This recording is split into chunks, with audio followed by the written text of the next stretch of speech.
नमस्कार दोस्तों, मैं Rajneesh Sharma soul insights platform पे फिर आपके बीच में। आज शुक्रवार है, जैसा कि आप सब जानते हैं शुक्रवार हमने सिर्फ रखा हुआ है आपके द्वारा क्वेश्चन पूछने के लिए और मेरे द्वारा आपको आंसर देने के लिए। तो शुरुआत करने से पहले हर बार की तरह जो मैं सब लोगों को बोल रहा हूँ बार बार कि एनवायरनमेंट का ध्यान रखो, पेड़ लगाओ, पानी बचाओ। ये मेरा एक नारा है कि पेड़ लगाओ, पानी बचाओ। अगर पेड़ होंगे तो आप होंगे, हम होंगे। अगर पेड़ नहीं होंगे तो हम नहीं होंगे। अब मैं देख रहा हूँ कई सड़कें बनने के लिए तैयार खड़ी हैं, लेकिन उसमें से पेड़ काट दिए। अगर पेड़ काट दिए तो पक्षी कहाँ बैठेंगे? अगर हम पक्षियों को ही उजाड़ देंगे तो संगीत खत्म हो जाएगा। संगीत खत्म हो गया तो ये धरती तो बिखर जाएगी। तो इसलिए आप सबसे रिक्वेस्ट कर रहा हूँ बार बार कि रोज का एक एक प्रतिज्ञा करो, एक प्रण करो कि हमने पेड़ लगाना है। और जो इंसान पानी को वेस्ट कर रहा है उसको पकड़ के पुलिस के हवाले करना है, क्योंकि आने वाले टाइम में किसी के पास पानी नहीं रहेगा। पेड़ होंगे तो बारिश होएगी, क्योंकि पेड़ ही मांगते हैं पानी को। पेड़ होंगे तो बारिश होएगी, बारिश होएगी तो ज़मीन में पानी जाएगा। एक कंक्रीट कम से कम कीजिए, अपने घर में कहीं ना कहीं बाहर कच्ची जगह ज़रूर रखिए, ताकि पानी एब्जॉर्ब होकर ज़मीन में जाए और वही पानी हमारे कल को पीने के लायक बन सके। कंक्रीट ही कंक्रीट कर दी है सब तरफ। इंसान अपने लालच के लिए क्या क्या नुकसान करता जा रहा है उसको पता नहीं चल रहा। अचानक पता चलेगा, लेकिन तब बहुत देर हो चुकी होगी।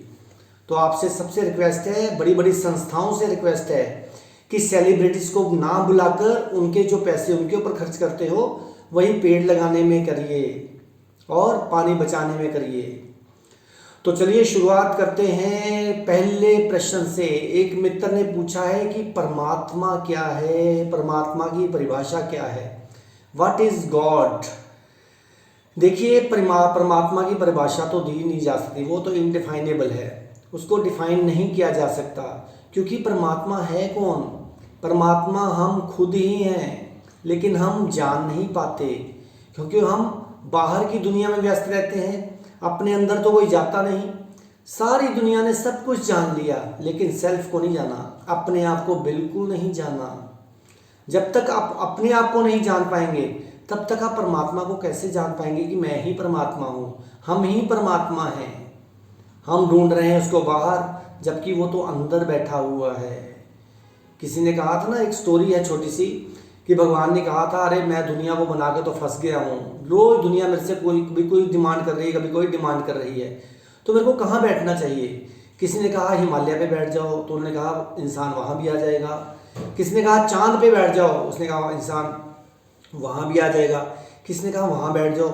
लेकिन एक बूढ़ा बूढ़ा देवता उठा और उसने परमात्मा के कान में कुछ कहा, तो परमात्मा कहा हाँ बिल्कुल सही, ये बात सही है।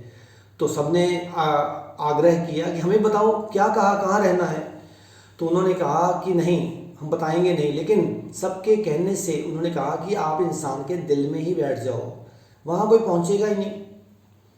तो कहने का मतलब है परमात्मा तो आप हो, आप परमात्मा से ही आए हो और आप पूर्ण हो। मैं कल किसी को कह रहा था कि आप पूर्ण हो, वो बहस करने लगे कि हम पूर्ण कैसे हो सकते हैं, पूर्ण तो एक ही है परमात्मा। अरे अगर तुम आए ही उस एनर्जी से हो, पूर्ण एनर्जी से आए हो, पूर्ण परमात्मा से आए हो, तो पूर्ण नहीं होगे ना। अगर गुलाब गुलाब से आएगा तो गुलाब ही होगा, चमेली चमेली से आएगी चमेली होगी, ना कि गोभी का फूल होगा। तो इसलिए अपने अंदर देखिए, अपने सेल्फ को देखिए। हम उड़ती हुई चीज़ों को पकड़ रहे हैं, लेकिन जो हमारे पास है उसको कोई नहीं देख रहा, बाहर ही बाहर देखते जा रहे हैं। और इसी साथ एक और मित्र ने पूछा है कि आपने पिछली बार शिवलिंग के बारे में बताया था, शिवलिंग का असली रूप क्या है? देखिए, शिवलिंग का जो असली रूप है वो निराकार है। आपने देखा ना, शिवलिंग के नाक है, ना कान है, ना मुंह है। वो निराकार अवस्था को दर्शाया गया है कि हमें निराकार, जो निराकार अवस्था क्या है वही शिवलिंग है, वही शिव की अवस्था है। शिव यानी कि शून्यता। शून्यता हमेशा निराकार है। आप समुद्र को माप सकते हो, आकाश को माप, सब चीज़ को माप सकते हो, लेकिन शून्यता को नहीं माप सकते। तो मेरे भाई, जो शिवलिंग है ये शून्यता का प्रतीक है और निराकारता का प्रतीक है, क्योंकि निराकार शून्य है और शून्य ही निराकार है, तभी तो उनको शिव बोला गया है। शिव का मतलब शून्यता, पूर्ण शून्यता। तो आप देखिए पूर्ण निराकार का रूप है शिवलिंग। अब एक और मित्र ने पूछा है, क्या हम शास्त्र पढ़ के, वेद पढ़ के, ग्रंथ पढ़ के क्या हम सिद्धि को पा सकते हैं? क्या हम परमात्मा को पा सकते हैं? बिल्कुल नहीं, बिल्कुल भी नहीं पा सकते। शास्त्र, ग्रंथ या जो भी दुनिया में धार्मिक किताबें हैं वो आपको सिर्फ इशारा दे सकती हैं कि आप सही चल रहे हो कि गलत चल रहे हो। अब बताइए, आप कल का भोजन खा लेते हो? कल सुबह का भोजन बना हुआ आज दोपहर को खा लोगे? बिल्कुल नहीं खाओगे। क्यों नहीं खाओगे? क्योंकि वो बासा हो गया, क्योंकि वो स्टेल फूड हो गया। अगर आप बासा भोजन नहीं कर सकते तो बासा ज्ञान कैसे अपनाओगे? मैं कई वीडियोस में ये बोल चुका हूं कि गुरु के वचन ही असली वेद हैं। वेद का मतलब शायद आप समझे नहीं, वेद का मतलब होता है जानना। वेद का मतलब होता है जानना। तो हमें तो परमात्मा को जानना है, अपने अंदर बैठे हुए उस विराट रूप को जानना है। कोई दुनिया का ग्रंथ, कोई किताबें, कोई धार्मिक किताबें, कोई भी आपको परमात्मा तक नहीं मिला सकती। ऐसे तो फिर कोई भी इंसान कहेगा मैं किताबें पढ़ के डॉक्टर बन जाऊं, मैं किताबें पढ़ के इंजीनियर बन जाऊं। ऐसे कैसे हो सकता है? मेरे को स्कूल कॉलेज ना जाना पड़े, ये तो यही बात हो गई। तो इसलिए हर इंसान के लिए अलग अलग ज्ञान परमात्मा ने दिया है। किसी भी इंसान को उसने रिपीट करके दुनिया में पैदा नहीं किया। परसों ही मेरे को कोई कह रहा था कि नहीं, एक ही ज्ञान होना चाहिए ना। अगर एक बंदा घर से इनलाइटेंड हो गया तो क्या सबको कर सकता है इनलाइटेंड? हम उसी से दीक्षा ले लें, उसी से सीख लें कि उसको गुरु ने क्या सिखाया है। अगर ऐसा होना शुरू हो जाए फिर तो मेरे को लगता है एक ही इंसान सारी दुनिया को जागृत कर सकता है। सुनिए, आपका नंबर शूज़ का 7 है, मान लीजिए मेरा भी शूज़ का 7 नंबर है, तो हम दोनों शूज़ अपने अपने पहन रहे हैं। लेकिन कल को 1 महीने बाद अगर मैं चाहूँ कि आपके 7 नंबर शूज़ मैं पहन लूँ, मैं कभी नहीं पहन पाऊँगा। या तो खुले होंगे या टाइट होंगे, और ना ही आप मेरे पे आ पाएंगे। तो जानने की कोशिश कीजिए कि परमात्मा ने किसी के अंगूठे के निशान एक नहीं बनाए, पैर एक नहीं बनाया, शरीर के अंग एक नहीं बनाए, तो एक ही ज्ञान हमारे ऊपर लागू कैसे हो सकता है? असली गुरु वो है जो स्पॉन्टेनिटी में आपको बताए, स्पॉन्टेनिटी में, सहजता में आपको बताए। जो गुरु के मुंह से वचन सहजता में निकलता है, असली वही शास्त्र है। उसी शास्त्र को शस्त्र बनाकर आप अपने अंदर पहुंच सकते हो। तो इसलिए ऐसे फालतू बातों में मत उलझिए कि हम किताबें पढ़ के सिद्धि पा लें, हम ग्रंथ पढ़ के सिद्धि पा लें। ऐसा कुछ भी नहीं हो सकता, क्योंकि सिद्ध तो तुम हो, सिर्फ तुम्हें जानना है, सिर्फ तुम्हें जागना है और जानना है कि सिद्ध तो मैं हूँ ही। लेकिन हम क्या करते हैं? हम बाहर भागते फिर रहे हैं। जब तक भागोगे तब तक जागोगे नहीं। तो इसलिए अपने अंदर को देखिए, सिर्फ स्थिर हो जाइए। शायद कबीर साहब ने कहा था ना, मन स्थिर, मन स्थिर, बुद्धि स्थिर, स्थिर कर शरीर, पीछे पीछे हरि फिरे, कहत कबीर कबीर। अपने आप को स्थिर कीजिए तो परमात्मा कौन, जो आपके अंदर बैठी हुई ऊर्जा है, वो आपके पीछे पीछे चलेगी। यानी कि आप खुद ही परमात्मा हो जाओगे। हम एक और मित्र ने पूछा है कि हमें कैसे पता चले कि जो भी हमें अंदर से आवाज़ आती है वो परमात्मा की आवाज़ है कि शैतान की आवाज़ है? पहली बात तो ये जानिए कि ना कोई भगवान ना कोई शैतान, आप ही भगवान आप ही शैतान। अगर आप अपने अंदर नेगेटिव ऊर्जा बढ़ा देते हो तो आप शैतान हो जाते हो, अगर पॉजिटिव ऊर्जा बढ़ा देते हो तो आप भगवान हो जाते हो। अब आप सुनना चाहते हैं कि हम कैसे जानें कि जो अंदर की आवाज़ है वो अंतःकरण की आवाज़ है, वो परमात्मा की आवाज़ है, शुद्ध चेतना की आवाज़ है। देखिए, जो भी अंदर की आवाज़ आपको आनंद दे, आपको परमानंद में पहुंचा दे, समझ लो वो परमात्मा की आवाज़ है। और जो अंदर की आवाज़ आपको दुख में ले जाए, वो समझ लो कि आपकी अपनी ही आवाज़ है, आप अपने आप ही क्रिएट कर रहे हो। तो इसलिए अंदर की आवाज़ को पहचानिए। वो किसी मित्र ने साथ ही ये कहा था कि अगर विवेक होगा तो हम जान पाएंगे ना, विवेक ही जान सकता है। तो अगर विवेक नहीं होगा, लेकिन अगर विवेक नहीं हुआ तो आप ये कैसे जान पाए कि अंदर अंतःकरण की आवाज़ है? आपके अंदर विवेक था तभी तो आपको पता चला कि अंदर अंतःकरण की आवाज़ है, नहीं तो आप अंतःकरण को भी ना जान सकते थे। तो इसलिए भाइयों मित्रों, विवेक आपके अंदर परमात्मा ने देकर भेजा हुआ है, अंदर की आवाज़ भी देकर भेजी हुई है। उसको जानिए, उसको पहचानिए। अब एक और मित्र ने पूछा है कि धार्मिक स्थान पे या कहीं भी ऐसे स्थानों में काले कपड़े क्यों नहीं पहनने चाहिए?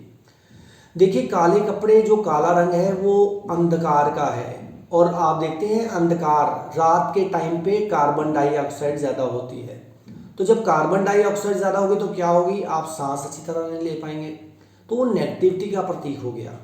जब आप परमात्मा के मंदिर जा रहे हो, मस्जिद, गुरुद्वारा, कहीं भी जा रहे हो, अगर आप काले कपड़े पहनते हैं किसी हवन में बैठकर भी, तो वो आपको नेगेटिव असर ही देगा। यानी कि हमारे चारों तरफ नेगेटिव और पॉजिटिव ऊर्जाएं घूम रही हैं। ये आपके हाथ में है। जैसे मान लीजिए आपने वाइट कपड़े पहने हैं, तो वाइट कलर है शांति का प्रतीक, वो सारे कलर्स को एब्जॉर्ब करके वाइट को रिपेल करता है। लेकिन काला रंग सारे कलर्स को एब्जॉर्ब कर लेता है और किसी रंग को रिपेल नहीं करता है। तो इतना ही समझ लीजिए बस कि काला रंग, मैं इजी लैंग्वेज में बोल रहा हूँ कि काला रंग जो है वो कार्बन डाइऑक्साइड का कारक है। तो इसलिए हमें कार्बन डाइऑक्साइड लेनी है, हमें नेगेटिविटी नहीं लेनी है। तो इसलिए काला कपड़ा इतना अच्छा नहीं माना जाता है। अब एक और मित्र ने पूछा है कि मैं पाठ करता हूँ तो मेरे को काली माता के दर्शन होते हैं। उसने कहा है मेरे को कभी हनुमान जी के होते हैं, कभी किसी देवता के होते हैं। देखिए ये तो आपकी कल्पना है, ये आपकी इल्यूजन्स हैं। जिस भी चीज़ को आप बार बार याद करोगे वो आपके सामने प्रकट हो जाएगी। मैं ये नहीं कहता हूँ कि काली माता नहीं है, हनुमान जी नहीं है, शक्तियाँ सारी विराजमान हैं, लेकिन यहाँ दर्शन है, वहाँ परमात्मा नहीं। ये बात याद रखना, क्योंकि परमात्मा तो निराकार है। तो निराकार का क्या रूप हो सकता है, उसका तो कोई आकार ही नहीं है। जैसे कि श्री कृष्ण जी ने गीता में बोला था, मैं उसी को दृश्य होता हूँ जो मेरे को दृश्य होता है, मैं उसी के लिए अदृश्य हूँ जो मेरे लिए अदृश्य है। उसका कहने का मतलब क्या था कि जो मेरे को साकार रूप में देखना चाहेंगे मैं उनको साकार रूप में देख जाऊंगा, और जो मेरे को निराकार रूप में देखना चाहेंगे, निराकार में कैसे, खुद अपने आप को उस अवस्था में ले जाकर जहां वो खुद भी निराकार की अवस्था में पहुंच जाएंगे, तभी वो निराकार की एनर्जी को महसूस कर पाएंगे। तो जब तक दर्शन है, जब तक आपको कुछ दिख रहा है, वो आपके मन के इल्यूजन्स हैं। क्योंकि अगर वहाँ परमात्मा सामने दिख रहा है और आप हो तो डुअलिटी हो गई, द्वैत हो गया, तो वो तो अद्वैत है। कहते प्रेम गली अति साकरी तामे दो न समाए। तो कैसे हो सकता है कि आपको दिख रहे हैं और परमात्मा आपके पास है, नहीं। और याद रखिए जिस दिन परमात्मा आपके अंदर उतर गया, आप ये नहीं रह पाएंगे जो आप हो, आप बिल्कुल ही चेंज हो जाओगे। तो इसलिए इन फालतू बातों में मत चलिए, ध्यान को साधिए और किसी को बताइए मत। कहते हैं हीरा पायो गांठ कठियायो। और कबीर साहब ने क्या कहा था, काहे कोरे बकबाद लगायो, जिन हर पायो तिन ही छिपायो। उसको छिपाइए, उसको बताइए मत, किसी को मत बताइए, अपने अंदर रखिए। क्योंकि जब भी आप बताते हो अहंकार से भर जाते हो, अहंकार से भरते हो तो परमात्मा से दूर हो जाते हो। जो निराकार शक्ति आपके अंदर उतरना शुरू होती है वो दूर हो जाती है। अब एक और मित्र ने पूछा है कि ध्यान करने के लिए कैसा माहौल होना चाहिए, क्या हिल स्टेशन पे जाना चाहिए, पहाड़ों में जाना चाहिए, क्योंकि सारे देवी देवता वहीं बैठे हुए हैं। देखिए हाँ, क्योंकि हमारी बॉडी का अगर टेम्परेचर बिल्कुल सही है, शांत है और ठंडा है अंदर से, तो हम ध्यान में बहुत जल्दी उतर पाएंगे। अगर हमारे अंदर गर्मी ज़्यादा है तो हम ध्यान में जल्दी नहीं उतर पाते। इसलिए जितने भी देवी देवते हमें दिखाए गए हैं वो सब पहाड़ों पे बताए गए हैं। लेकिन आजकल तो बहुत इजी हो गया, घर में बैठो, एसी चला लो, कूलर चला लो, अपने टेम्परेचर को कम कर लो, बॉडी का टेम्परेचर कम हो जाएगा, तो आप अपने आप ध्यान में उतर जाएंगे। तभी तो कहा गया था कि सुबह उठो। सुबह जब इंसान होता है उसकी बॉडी का टेम्परेचर 2 डिग्री कम हो जाता है, तभी सुबह सुबह इंसान को नींद भी आती है और ठंड भी लगती है। अगर उस समय में बंदा बैठ के ध्यान में उतरे तो बहुत जल्दी वो ध्यान को प्राप्त कर लेता है। तो इसलिए कहीं भी जाने की जरूरत नहीं है, घर में बैठ के भी अपने आसपास सराउंडिंग को ठंडा करके, चाहे एसी से, चाहे कूलर से, चाहे पंखे से, और चाहे दरवाजे खोलकर, जो भी आपके फैसिलिटी अवेलेबल है वैसे ही कीजिए, तो आप बहुत जल्दी ध्यान में पहुंच जाएंगे। पहाड़ों पे क्या है, नेचर है, वो आप अपने आसपास ही ग्रीनरी लगा लीजिए, आप आसपास ही पेड़ लगा लीजिए, ताकि आप ध्यान में बहुत जल्दी उतर सकें। अब इन्हीं सवालों को लेके आपके मन में बहुत से और भी प्रश्न उठेंगे, उसका जवाब अगले शुक्रवार को मैं दूंगा। तब तक आप मेरे चैनल को सब्सक्राइब करते रहिए, सोल इनसाइट्स _RV रजनीश। तब तक आप खुश रहिए, आबाद रहिए, जिंदाबाद रहिए। नमस्कार।